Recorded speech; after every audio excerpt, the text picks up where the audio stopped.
Hello friends, welcome to খেল দুনিয়া। গতকাল উড়িষ্যা এফসির বিরুদ্ধে প্রথম লেগে সেমিফাইনালে হেরে গেছে মোহনবাগান। তো এই হেরে যাওয়ার ফলে মোহনবাগানকে আগামী যে সেকেন্ড সেমিফাইনাল রয়েছে সেখানে জিততেই হবে। তো এটা কিন্তু খুব একটা ভেঙে পড়ার মতন কারণ নয়, কারণ মোহনবাগানের সামনে কিন্তু এখনো 90 মিনিট রয়েছে, এখনো কিন্তু জেতার সুযোগ রয়েছে এবং ফাইনালে যাওয়ার সুযোগ রয়েছে। এবং সুযোগ রয়েছে বললে কম বলা হবে, কারণ সুযোগ ভালোভাবেই রয়েছে, কারণ মোহনবাগান কিন্তু এটা হোম ম্যাচ খেলবে।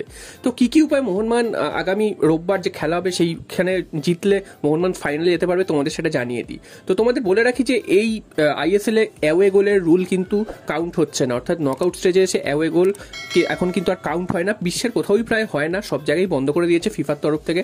তো আইএসএলও কিন্তু হয় না এবং আইএসএল কোনোদিন ছিলও না।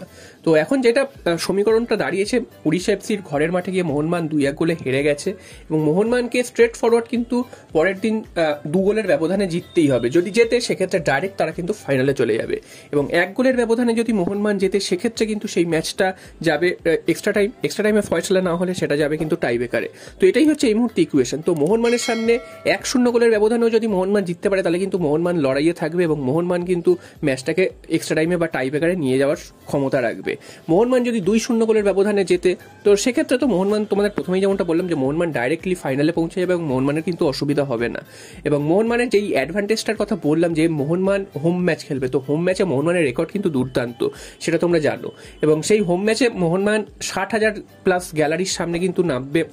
তো সেই 60,000 প্লাস গ্যালারির সামনে মুম্বাই সিটি এফসির কি অবস্থা হয়েছিল সেটাও তোমরা দেখেছো, যে মুম্বাই সিটি এফসি সব জায়গায় জিতে আসছিল, প্রত্যেকটা টিমকে নাস্তানাবুদ করছিল। সেই মুম্বাই সিটি এফসিও এই 60,000 দর্শকের সামনে এসে ঘাবড়ে গেছিল এবং যার ফলে কিন্তু মুম্বাই সিটি এফসি ম্যাচটা হেরে যায়।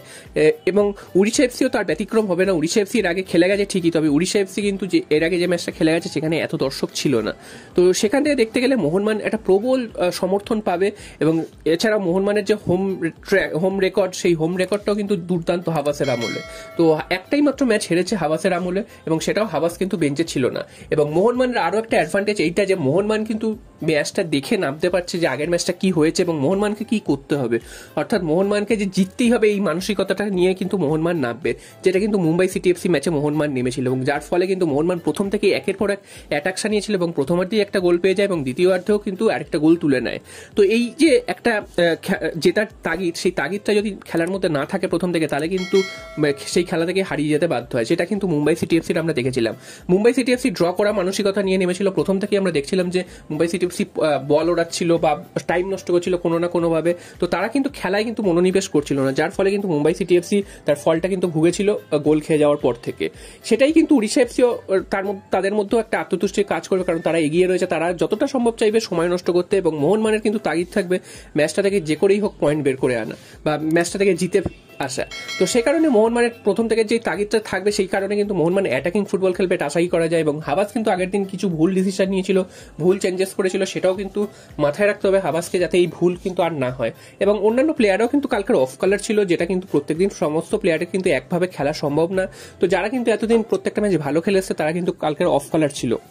এবং আরমান্দো সাদিকু, যিনি কিন্তু প্রত্যেকটা ম্যাচেই প্রায় ঝোলাচ্ছিলেন, তিনি কিন্তু গতকাল রেড কার্ড দেখেছেন, অর্থাৎ তিনি আগামী ম্যাচে থাকবেন না, অর্থাৎ কামিংস কিন্তু শুরু করবেন প্রথম একাদশে। তো এটাও একটা ভালো দিক যে সাদিকু বারবার সুযোগ নষ্ট করে দলে জায়গা পাচ্ছিল, তো তিনি থাকবেন না। এছাড়াও বেশ কিছু কিন্তু ডিফেন্স বা মাঝমাঠে চেঞ্জ করতে হবে, যেগুলো করলে কিন্তু মোহনবাগান জয়ের সরণিতে ফিরতে পারবে। তো দেখা যাক আগামী রোববার মোহনবাগান জিতে ফাইনালে উঠতে পারে।